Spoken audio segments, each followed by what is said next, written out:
Hi Ginger, I have been a fan of the Wild Arts since the early 90s and often cite them as being my favourite band. See, that's what, again, I keep saying this. A lot of bands people like, but not many bands are people's favourite band. And that's what always gets me about the Wild Arts and Wild Arts fans is a lot of people say we're their favourite band. And I don't know, Motorhead are someone's favourite band. Ramones are people's favourite band. The Wild Arts are people's favourite band. Not billions and billions of people, but enough to make me happy. At 55 years old, I am roughly 5 or so years behind you, and I must say your seemingly recent return to physical fitness, I wasn't returned, I was never physically fit, has been an inspiration to me. Good. Please consider telling us your routine, your mindset, your diet, your motivation behind this self-improvement. It sounds strange, but if a health guru told me to work out, I probably would ignore them, and you probably should. Maybe if Ginger Wildheart told me the same thing, I would actually listen. I appreciate the futility in this statement, but every percentage gain is worth grabbing hold of. Well, that's it in a nutshell, Rob. Every percentage gain is worth grabbing a hold of. My secret in a nutshell is forget about your body, Fitness happens in your mind first, and that's why all these self-help and fitness gurus that say join the gym are all miles off. They're setting people up to fall. You've got to get it in your head, first, that you deserve it, because that's another big one. We tend to be a species that don't feel like we deserve the best, and then we meet people who think like that, and the whole thing is self-perpetuating. And I was like that for a lot of years. I didn't think I deserved anything outside of that dysfunctional lineup and my fucking life and drink and drugs. And then something happened. I ended up being sectioned, going to hospital and coming out and feeling like maybe I do deserve this. Maybe I do deserve more. And I never thought I want to be fit as fuck by 60. It was never ever in my train of thought. I just thought I deserve more. I don't want to go back to that life. I want something else. And that started in the mind. I had to develop a relationship with myself. I had to start thinking about what I need to get rid of in my life. Before I start building muscles, what do I need to get rid of? And that was, starting getting rid of all the negativity in my life. Some of the negativity was from other people. Take my glasses off because they're steaming, because it's fucking hot. It's raining and it's hot. I fucking love British weather. But what have I got to get rid of? And there was a lot of negativity I had to get rid of before I even started thinking about lifting weights and fucking taking the dog for ridiculously long walks. I had to figure out where the negativity was coming from. Was it coming from other people? In which case, easy. Shoo, get rid of them. Get rid of situations, get rid of them. Jobs, fucking anything. Get rid of it all. That's the easy part. The hard part was okay, how much of this is on me? And if you're going to be really honest, and you can't really form a love affair with yourself or a good, healthy, loving relationship with yourself without being pathologically, clinically honest with yourself. So you've got to look at yourself and say, how much of this is my fault? And you'll find, if you're being really honest, most of it is your fault. And then you've got to go through all the fucking boxes from your history and all the stuff you don't want to deal with, your angers and your fears and all this sort of stuff that no one wants to deal with. And until you start working on your own fear, you can't expect to want your life to be better. You're not trying hard enough, And if you walk around lying to yourself and thinking, I don't have any fear, this is what a bane of my fucking life. But thank God I got these cool looking ones. I was told that they don't suit me the other day, and I like them even more as a result. Yes, you've really got to get a relationship with yourself, because fitness starts in the head. Going to a gym, like I've said before, and seeing a load of pumped up people that have been doing it for years, terrible idea. All the physical improvements I've made on myself, I've done in my room upstairs with 2 dumbbells. Now, all you need is 2 bars and a bunch of weights, because, you are going to get stronger and you are going to need heavier weights. But all I've got is an empty room upstairs and a couple of dumbbells and a bench. You can get that. You can afford that. You can afford that in your life. But it's pointless, and I've done this before, it's pointless starting to build your body if your head's not right, because you're going to find the first reason to stop and you're not going to bother. It's fucking raining, I'm tired, I didn't sleep last night, and all you're interested in is building your body. Where's your fucking mind's going to win? You haven't trained your mind. And however I feel however shit the day is, I'll get up in that fucking room and I'll do something. And even if it's just fucking 3 sets of limited reps because I've got no fucking energy, I get up in that room and I do it. And it's getting into the room that's the fucking hard bit. Getting out of my fucking seat, scrolling through fucking Twitter and go and fucking do something good for yourself today that's going to improve tomorrow. So if there is a secret, my secret to being this physically healthy is 2-part. 1, I've trained my mind, and 2, I used to be very, very unhealthy, so I look fucking much better as a result. But yeah. If you don't work on your mind, if you're not in a good place mentally, forget being fit. You know, the whole fucking, all the acolytes of Andrew Tate, who were following his rules on how to build a body like I've got, and you know everything's going to be great. And then these people went to the gym for a couple of years, built the body, and they got fucking nothing left, and they're all turning to God, turning to fucking religion, which is worse. I don't know what's worse, the fucking Catholic Church or Andrew Tate. They're both just as bad as each other. But they haven't found themselves. They haven't got a relationship with themselves. You've got to have a relationship with yourself, a good, honest, loving, but honest relationship with yourself. And if you haven't got that, you haven't got anything. Building up that willpower to go and do something is really important at the beginning, because you're still going to need that willpower every single day you don't want to fucking exercise. You're still going to need that willpower. So you're building a muscle, only it's a fucking spiritual, fucking emotional muscle, before you even start looking at your fucking biceps in the mirror. So the starting out is really important. Starting out with a good, solid foundation is really important. And also realizing that when you start anything, you're going to be shit at it. Everyone's great at starting stuff, and then fucking it gets hard. But, you know, the thing about starting things is that you're not very good when you begin. So I accept that there's a long way to go and there's a lot to learn, and then forget about that and tackle something really important like control over your mind. The best way to do that is to get away from the past. I think the past is what cripples more people than the future. The guilt over the past and the depression and stuff, and also worrying about the future and the anxiety. I've often said that the past is where depression lives and the future is where anxiety lives. So you need to find out, how the fuck do I live in the now? Because that's a big one. That's just as hard as building your fucking biceps up. You need help to do that. And I got a book, I've probably told you before, but a book called The Power of Now by Eckhart Tolle. And it was recommended to me by the lovely Carol Hodge. And I've recommended subsequently to everyone that I've spoken to about this subject. You need to find out how you can live in the now, how to feel important enough to love yourself enough to want to live in the now and protect this future that you think is worth living. Because that's another thing about, is it worth living? Is it worth living in the future? You're thinking about it. Stop thinking about the fucking future. Do something great today that the future is going to benefit from. And that's where the trick is.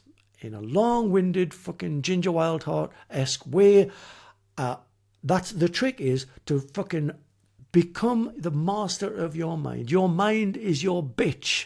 Keep it on a fucking chain. Give it some fucking, if it's not behaving itself, give it a kick up the arse and tell it to fucking sort its life out and get a job. Nick Russell asks, I've been a fan from way back. I saw you with Snake. Fucking hell. And as Ginger and the Wild Hearts, a Rock City All Night. Ginger and the Wild Hearts. Fucking hell. And a Rock City All Nighter. Oh, fucking hell. Yeah. You know, some of the best things about having no memory is stuff like this. And you're like, fucking hell, yeah, that was right. I know you like some thrash, like Metallica and Sepultura. Any others that you're into? Slayer, Voivod. Fucking love Slayer. Love Voivod. Pantera. Great thrash. Anthrax. Nuclear Assault, really used to like Nuclear Assault. I'm struggling now. I'm probably going to think of loads of thrash bands. I mean, at the time, we used to put in Suicidal Tendencies with all the thrash bands. There's me and my friend Panda from South Shields that he used to get all of these heavy. He was really into his thrash and stuff, and I was more into kind of, you know, punk and country and pop and fucking all this other stuff that he largely thought was shit. But he used to get me into thrash. I remember him playing me AIR by Anthrax, and it just changing my world from that point, just going, right, now everything's different. Everything changes from this moment. And then I was like, Panda, whatever you get, give me. He used to give me a lot of stuff that was like DRI.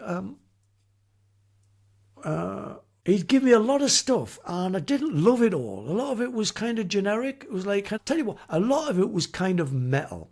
And I'd never liked the Exodus and all those sort of kind of bands, Testament and stuff, the ones that sounded like heavy metal, like kind of Judas Priest speeded up. But yeah, I used to like when thrash bands used to mix it with a healthy amount of punk. And it was usually English punk as well. So the American thrash bands would be wearing T-shirts with English punk bands like GBH, Discharge and stuff like that. And I like that attitude. I think it's because that's what I got from Venom and Motorhead, I guess, initially. Was it had that punk fuck you thing about it that metal hasn't really got. I don't get a big fuck you from metal. I get a check me out from metal. I get a like, oh, I've been sitting in my bedroom for a long time learning this from metal. But I don't get that. I want to get out there and I want to fucking break some eggs from metal. I don't from a lot of metal, rarely you get someone that pushes the boat up. But a lot of time metal leaves me a little bit cold. So I like thrash when it mixed with punk because it sounded like there was a good time in there. They were going out and they were having a good time. They were getting fucked up and creating trouble. So I like that in my thrash. But yeah, Slayer, Voivod. I fucking love Slayer and Voivod. With all the songs you've written, when you play live, how do you remember the lyrics? Good one. I once saw an interview with Mick Jagger where they asked him the same question and he went, well, they're your babies, you remember the names. And for the most part, I do remember all the names, but every now and again, I'm like, so-and-so, what's their name again? And then I'll put the microphone out to the audience and you guys will sing it. And a lot of the times I'm just fluffing up the fucking lyrics because I can't remember. But it's usually the ones I've been singing every night for the last 30 years that my head just goes blank. And it's probably because I'm on autopilot, which is a terrible thing. But for the most part, yeah, I think it helps to write half decent lyrics, so you're not just regurgitating the same old shit, because that's going to be hard to remember. But yeah, I usually I can put myself in the place where the song was written and why it was written, and I'm back in that kind of world, so that helps me remember a lot of the lyrics that would normally be hard if I wrote them about nothing. How great was it performing with Stars, a band who should have been way bigger than Aerosmith? I don't know if they should have been bigger than Aerosmith, but they should have been as big as Aerosmith. I didn't realise how much Stars got from Grand Funk Railroad until years later when I got into Grand Funk Railroad. But how was it performing with Stars? It was awful, because I had a birthday gig. Again, things that you just don't realise until you do. It was a terrible idea. But I had a birthday gig the day before the Stars gig, and they came down and played at my gig, and we all had a really good time and stayed up all fucking night with people I know who like to stay up all night. And then I went to the gig next day, no sleep, fucking hungover to the gills. And I remember just being in a terrible place. And I remember Dunk, and it's just back when I used to do this, just chopped me out 2 huge lines of Coke and give me a pint of Magners. And I remember just knocking them down, getting straight on stage, and it feeling a whole lot better. But the point of it was I shouldn't have fucking been that hungover. Well, what? I didn't have a choice. It's fucking me birthday. What you going to do? But I felt absolutely shit. And we didn't have enough time to rehearse as well. So I didn't get a chance to rehearse properly. So I was making a lot of it up as I went along. The bass was really loud. I didn't have a time to do a sound check and couldn't really hear the drums. And it was just one of those where I just really wanted a second gig to take all of that first gig. Where I just said recently, just now, anything you do, the first time is fucking the worst time. And the first time is invariably the worst time. And playing with Sparks, the first time definitely was the worst time. And I wish I could have got to do it again and get to enjoy it. But obviously it was great playing those songs, but it didn't feel celebratory because I was kind of getting through it. It was a bit cringe to say that. What you going to do? But yeah, we all have slight regrets. We just don't all talk about them on podcasts like I find myself doing. I've enjoyed this. It's flew by, actually, this one. I didn't think that I'd done an hour yet. But I have. And it means that I've got to say goodbye. I can't go without first giving you my band of the week. And again, I don't know if it's a current band. I don't know if they're still going. I know they're still alive. And they both make music separately. But they were a couple. And then they broke up. And then I think the music kind of did that thing that people that break up happens. They were a couple and they broke up, but the Naked and Famous I would recommend that you listen to this album, because this is their breakup album, and it's also, there's a lot of family problems, I think, and so they're talking about the death of people, family members. But this is the one that, if you're going to listen to any of their albums, I would have recommended another album called Passive Me, Aggressive You, which was their debut album, but it's fucking impossible to find on vinyl. Like, impossible. If you do find one, it costs hundreds and hundreds of pounds. And I ain't going to go there. I don't earn enough Noel Gallagher money to spend 300 quid on a fucking vinyl. But this one, you can afford. And it's this is the breakup album. Passive Me, Aggressive You. If you're going to listen to anything by this band on Spotify, listen to that one first. It's kind of more of a party vibe. It's just chocker fucking block with great songs. You know, very kind of dance vibe, but very rock and very pop. She's just got a fucking tremendous voice. Good, really good songs. Really great songs. Anthemic. Should be huge. It doesn't really make any sense, again, you know, why you shouldn't try and find logic and everything. It doesn't make any sense why these weren't an absolutely massive, massive band. They've got everything there. This one is more thought-provoking and soulful and dare say it, a little bit more sad. But no less brilliant. You know, again, just fantastic, fantastic songs. And she's just got one of those voices that just gets me through and through. And a fantastic lyricist. Fantastic lyrics. Really, really smart lyrics about mundane stuff that we all go through, like breakups and like, you know, people dying, but really putting an angle on it that just, you know, is just so authentic. So The Naked and Famous are my tip for this week. But buy this one, because you can find it on Amazon, or listen to Passive Me, Aggressive You. And I don't mind if you don't buy that one. I've got it on CD, actually. I don't mind if you buy it on CD, but don't buy the vinyl, because it costs a fucking fortune, and they should just re-release it. Anyway, that's been me this week. Like I say, it's flew by. I'm not sure I like them when they go really fast. Maybe we should do another one of those 2-hour live things again at some point. But everyone's so fucking busy now. Let's see. But anyway, thank you very much for tuning in again for one of these things. I really enjoy them. I really enjoy you. And I have enjoyed this one. And it just feels like it's gone by a little bit quick. But see you next week for another one. Have a good weekend. Bye-bye.